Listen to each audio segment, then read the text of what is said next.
श्रीनगर में सुरक्षा बल आतंकवादियों के बीच मुठभेड़, कुछ देर तक आतंकी ढेर। श्रीनगर में सुरक्षा बलों को लेकर के आतंकी से मुठभेड़ हुआ है। और बता दें कि जो है सुरक्षा बलों की आतंकियों को मुठभेड़ हुई है और देश में कुछ आतंकी ढेर लगा दिया गया है। बताया जा रहा है कि आतंकियों को सुरक्षा बलों से घेरा गया है। हालांकि अधिकारियां पुष्टि नहीं हो सकी है। आतंकियों को सुरक्षा बलों को श्रीनगर में यहाँ से 2 आतंकियों को सुरक्षा बलों में घेरा गया है। हालांकि इसकी आधिकारिक पुष्टि नहीं हुई है। आतंकी सुरक्षा को घेरे में फिलहाल ऑपरेशन जारी है। सुरक्षा बलों को आतंकियों को सरेंडर करने के मौके पर आतंकियों ने फायरिंग शुरू कर दी। जवानों ने संयुक्त तलाशी भी ली, अभियान छेड़ा दिया और इलाके में घेर लिया गया। जहां पे छापे की सूचना मिली, सुरक्षा बलों ने घेरा मजबूत होते हुए दिखे छिपे आतंकवादी।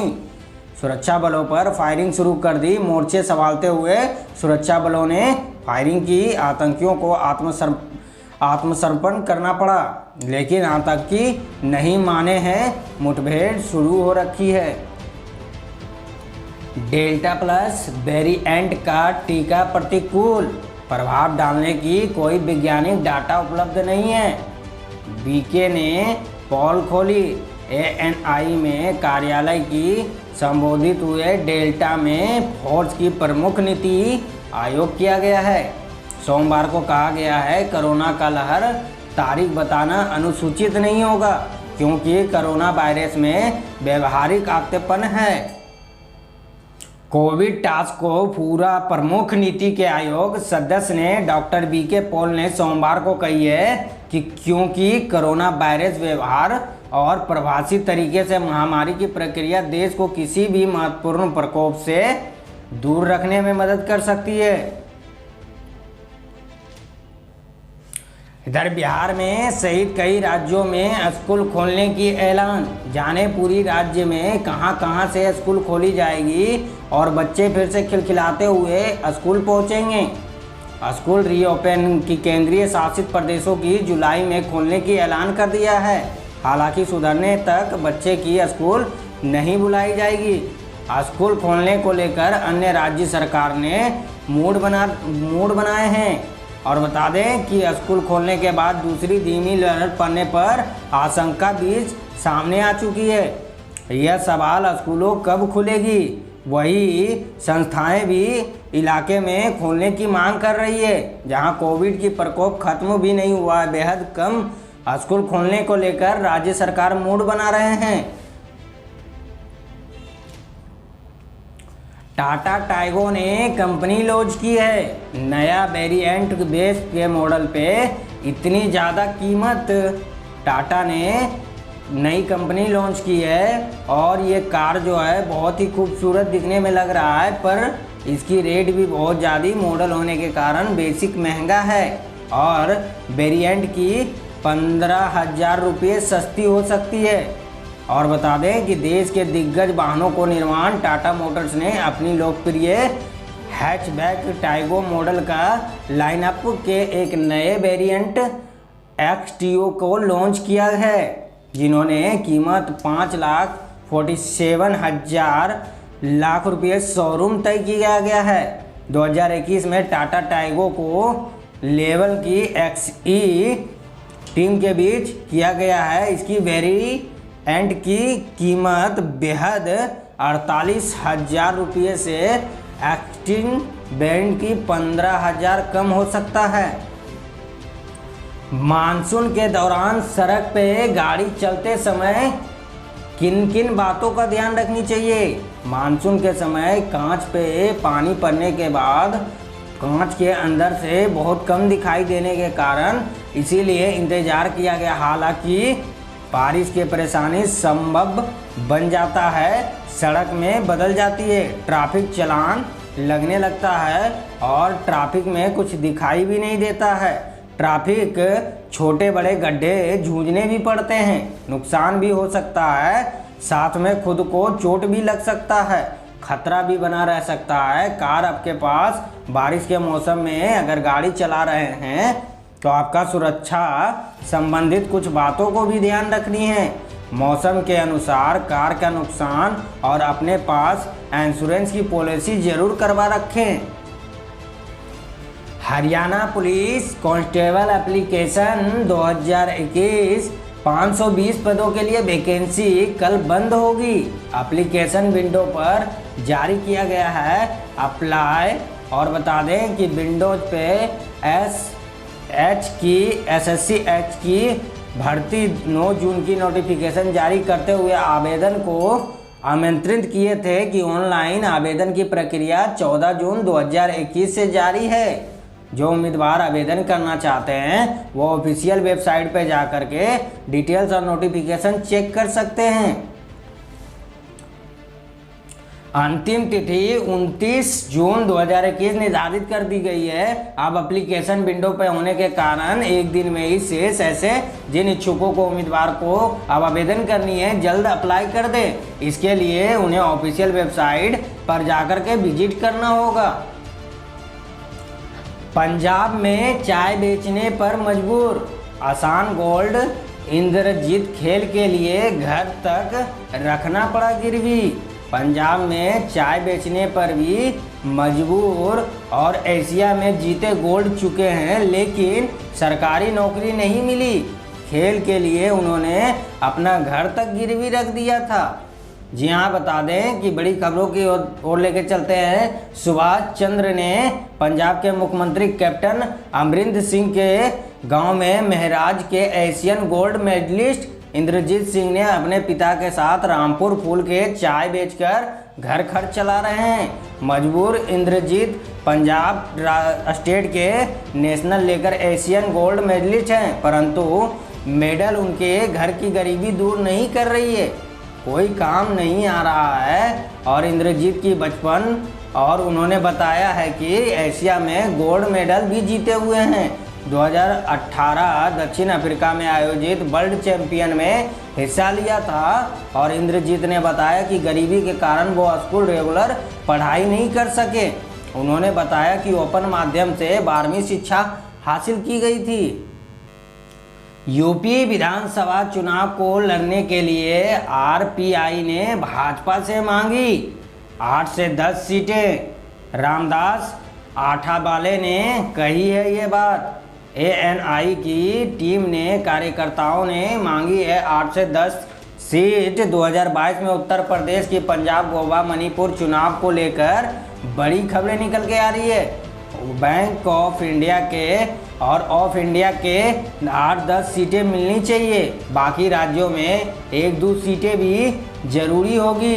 केंद्रीय मंत्री रामदास और पार्टी के अध्यक्ष मिलकर के रामदास 98 और भाजपा में राष्ट्रीय अध्यक्ष जेपी नड्डा के बात पर फरवरी 2022 में आने वाली उत्तर प्रदेश की उत्तराखंड, गोवा, मणिपुर चुनाव के लड़ने के लिए पब्लिसिटी और पार्टी के लिए ऑफ इंडिया की 8 से 10 सीटें मिलनी चाहिए। बाकी 1-2 सीटें उन्हें कहा है एआईएमआईएम में 100 सीटें लड़ रहे हैं। तो मेरा निवेदन है कि 200 सीटें लड़ने के लिए एआईएमएन का लड़ने की भाजपा एनडीए का नुकसान न है।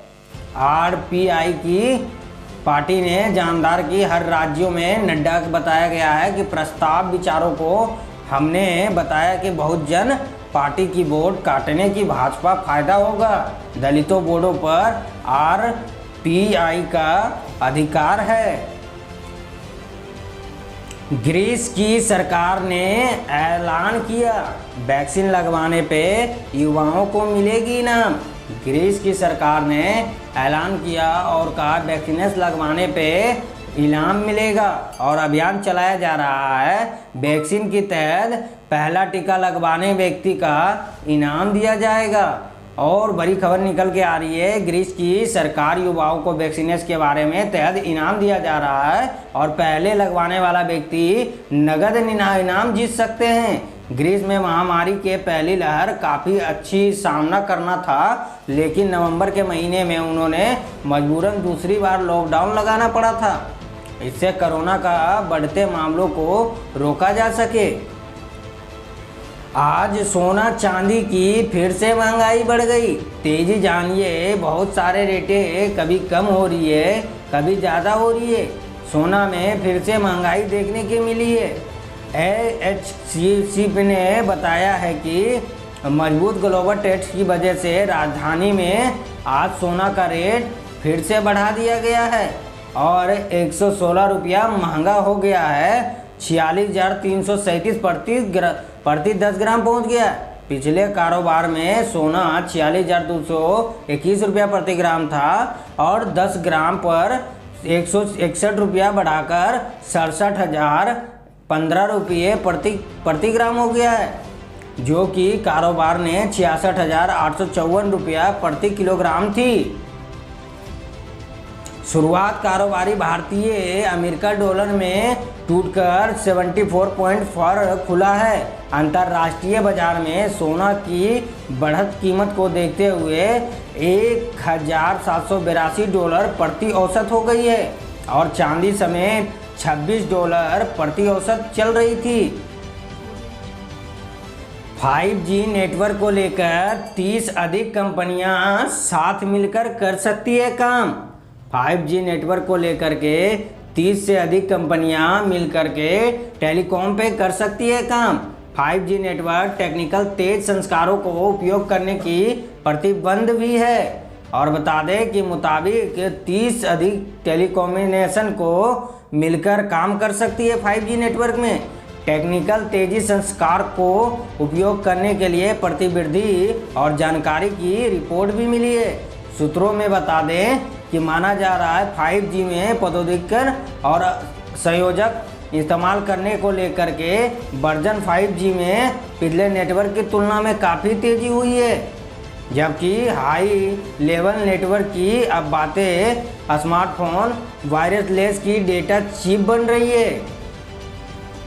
अब मार्च में 2022 तक मिलेगा इस स्कीम की बेनिफिट। जानिए इसमें क्या हो सकती है खास बातें। निर्मला सीतारमण ने सोमवार के आत्मनिर्भर भारत रोजगार योजना के विस्तार ऐलान किया है। इस बार स्कीम में अक्टूबर 2020 में लॉन्च किया गया था। इस स्कीम की समय सीमा 30 जून को समाप्त हो रही थी। मंत्री निर्मला सीतारमण ने बताया है कि सोमवार को आत्मनिर्भर भारत रोजगार योजना का विस्तार ऐलान किया है। इस ऐलान में स्कीम 1 अक्टूबर 2020 को लॉन्च किया गया था। कोरोना महामारी के वजह से लागू लॉकडाउन पर विभिन्न बिजनेस वालों को नुकसान उठाना पड़ा और रोजगारों को वृद्धि के लिए स्कीम लाई थी।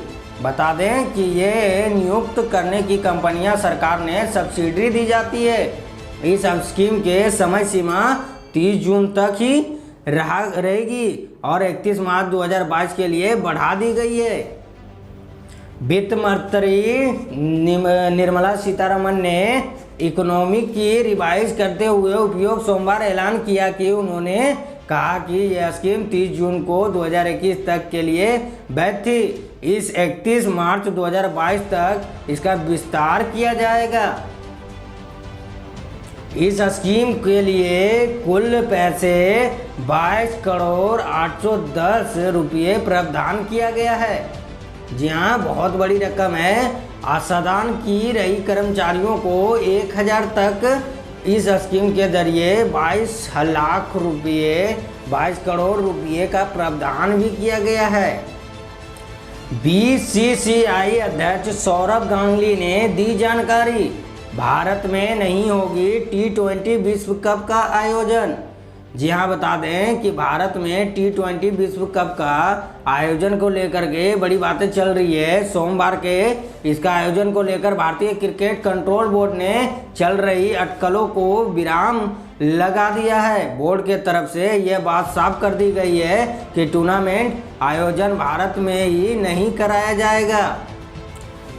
यूपी में ATS की राडार पे आए 20 लोगों से ज़्यादा लोग, उम्र कर संपर्क करने में शक। BTR में 20 लोगों से ज़्यादा महामंत्रा का सक्रिय उमर गौतम कुंडली ने खंगालने के लिए ATS की 6 महीने पहले जिले में छानबीन कर दिया था। उमर गौतम की इस्लामिक दोहार में सेक्टर और नाम के संस्थानों चलने वाली यह मदरसों को लेकर के पड़ताल में जांच कर रही है। देश भर में लेकर के गौतम कुंडली को खंगालने के लिए एटीएस की 6 महीने में जिले की छानबीन कर रही है। जिले में थाना अध्यक्ष पहुंचे गौतम ने इस्लामिक दरबारों सेक्टर को नाम संस्थानों को मदरसा को लेकर के पड़ताल की गई है।